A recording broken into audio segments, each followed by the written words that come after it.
Shalom adik-adik semuanya. Pada kesempatan hari ini kita akan sama-sama belajar kebenaran firman Tuhan di dalam Matius pasal yang ke-22 ayat yang ke-39. Saya akan bantu membacakannya. Firman Tuhan berkata, "Dan hukum yang kedua yang sama dengan itu ialah kasihilah sesamamu manusia seperti dirimu sendiri." Hari ini kita akan sama-sama belajar tentang kasihilah sesamamu manusia. Saling mengasihi sesama manusia merupakan salah satu hukum yang terutama yang diajarkan oleh Tuhan Yesus.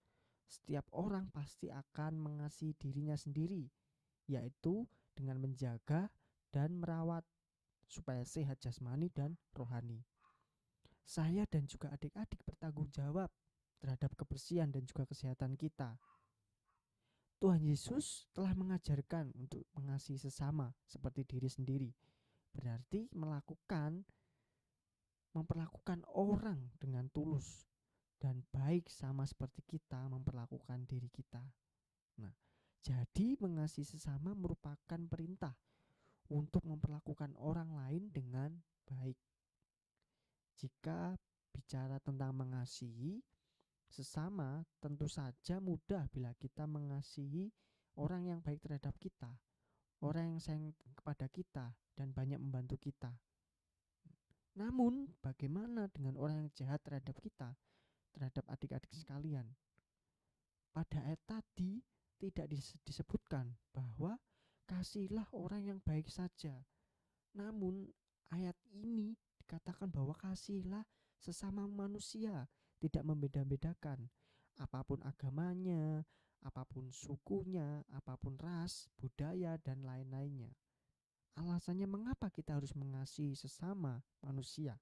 Yang pertama adalah Allah adalah kasih. Mengapa kita perlu mengasihi? Karena Allah adalah kasih adanya. Dan sudah sepantasnya saya dan juga adik-adik sebagai anak Tuhan memiliki kasih terhadap sesama. Seperti bagaimana Allah telah mengasihi kita dulu.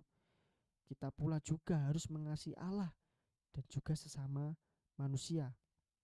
Kemudian alasan mengapa kita harus mengasihi sesama manusia. Yang kedua, mengasihi sesama berarti kita mengasihi Tuhan. Mengasihi Tuhan dan mengasihi sesama adalah bagian yang tidak bisa terpisahkan. Seseorang tidak dapat dikatakan dia mengasihi Allah apabila tidak bisa mengasihi sesama. Hubungan saya dan juga adik-adik dengan Tuhan sangat tergantung bagaimana kasih kita terhadap sesama. Ketika adik-adik dan saya mengasihi Tuhan, berarti kita juga mengasihi sesama. Ketika kita tidak mengampuni orang lain, Tuhan pun juga tidak mengampuni kita. Di dalam Matius pasal yang ke-22 ayat yang ke-39 tadi menyatakan bahwa mengasihi sesama sama kedudukannya dengan mengasihi Tuhan. Sama pentingnya dan harus berjalan secara bersamaan. Hidup saling mengasihi adalah baik. Bayangkan ketika kehidupan semua orang yang saling mengasihi tidak dikehendaki orang lain.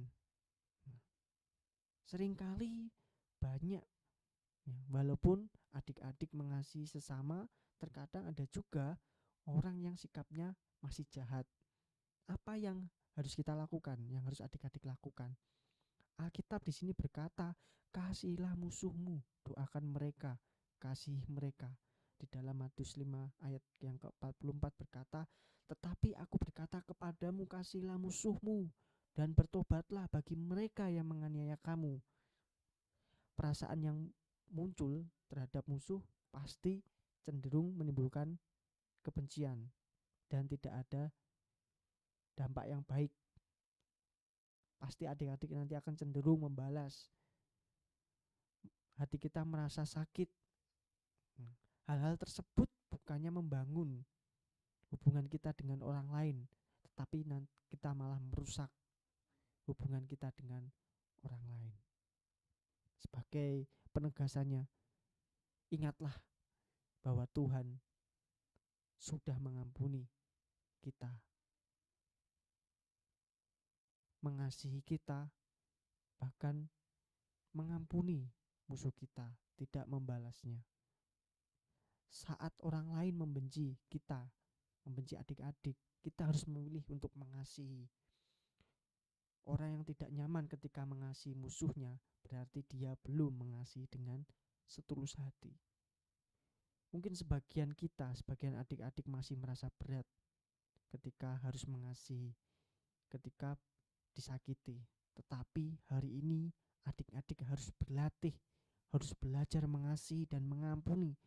Walaupun masih terasa berat, sulit, tetapi ketika kita dan juga adik-adik berjalan bersama Tuhan melewati semua hal ini, pasti hidup kita terasa nyaman, kita penuh sukacita, dan kita terus akan saling mengasihi sesama kita. Amin. Tuhan memberkati.